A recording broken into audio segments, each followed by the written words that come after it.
ओम शांति। आज बाप दादा के 21 अक्टूबर 2022 के महावाक्य हैं।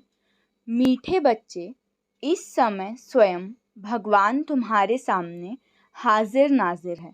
वह बहिश्त की सौगात लेकर आया है, इसीलिए अपार खुशी में रहो। इस समय स्वयं भगवान तुम्हारे सामने हाजिर नाजिर है। वह बहिश्त की सौगात लेकर आया है, इसीलिए अपार खुशी में रहो। प्रश्न है, बाप अपने बच्चों पर कौन सी ब्लेसिंग करते हैं? उत्तर, बच्चों को आप समान नॉलेजफुल बनाना यह उनकी ब्लेसिंग है।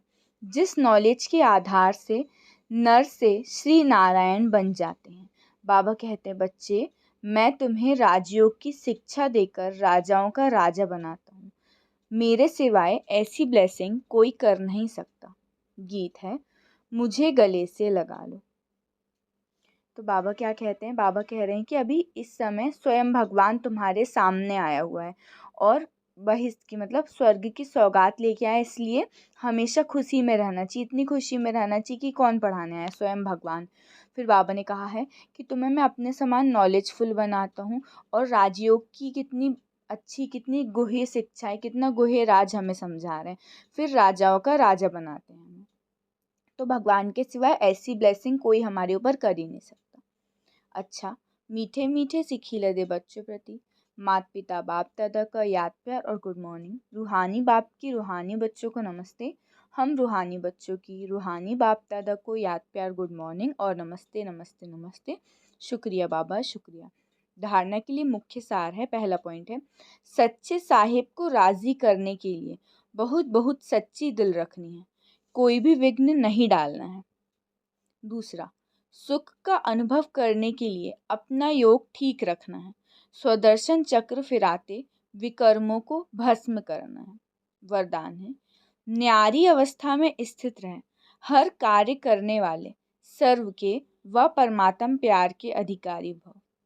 न्यारी अवस्था में स्थित रहे, हर कार्य करने वाले सर्व के व परमात्म प्यार के अधिकारी भव। विस्तार है, जैसे बाप सबसे न्यारा और सबका प्यारा है, न्यारापन ही प्यारा बना देता है।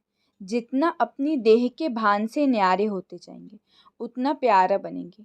बीच बीच में प्रैक्टिस करो। देह में प्रवेश होकर कर्म किया और अभी अभी न्यारे हो गए। ऐसी न्यारी अवस्था में स्थित रहने से कर्म भी अच्छा होगा और बाप के व सर्व के प्यारे भी बनेंगे। परमात्म प्यार के अधिकारी बनना कितना बड़ा फायदा है।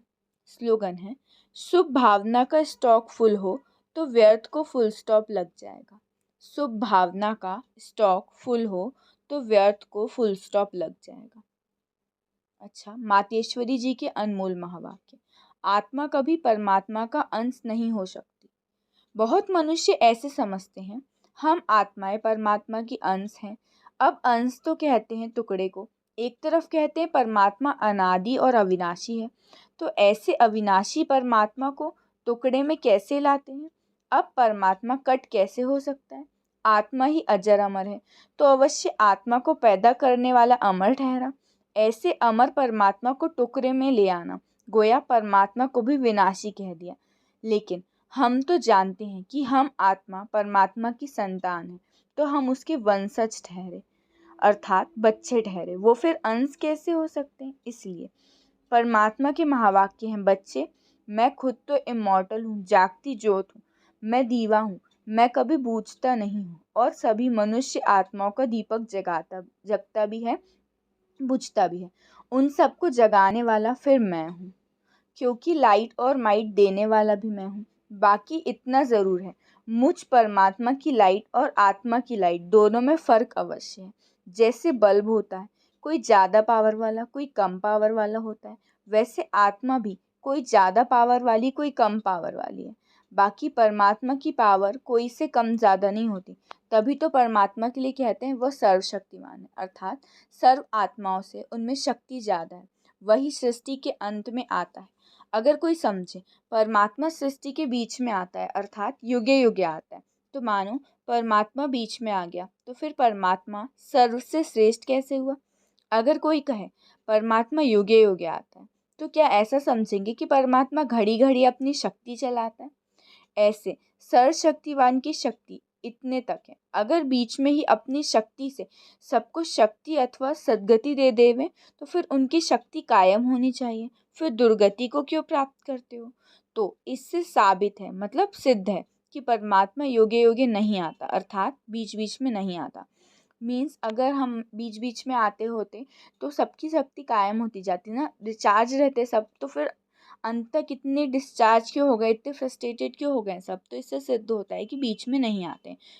तो वो आता है कल्प के अंत समय और एक ही बार अपनी शक्ति से सर्व की सद्गति करता है। जब परमात्मा ने इतनी बड़ी सर्विस की है तब उनका यादगार बड़ा शिवलिंग बनाया है और इतनी पूजा करते हैं। तो अवश्य परमात्मा सत्य भी है, चैतन्य भी है और आनंद स्वरूप भी है। अच्छा, ओम शांति, ओम शांति, ओम शांति।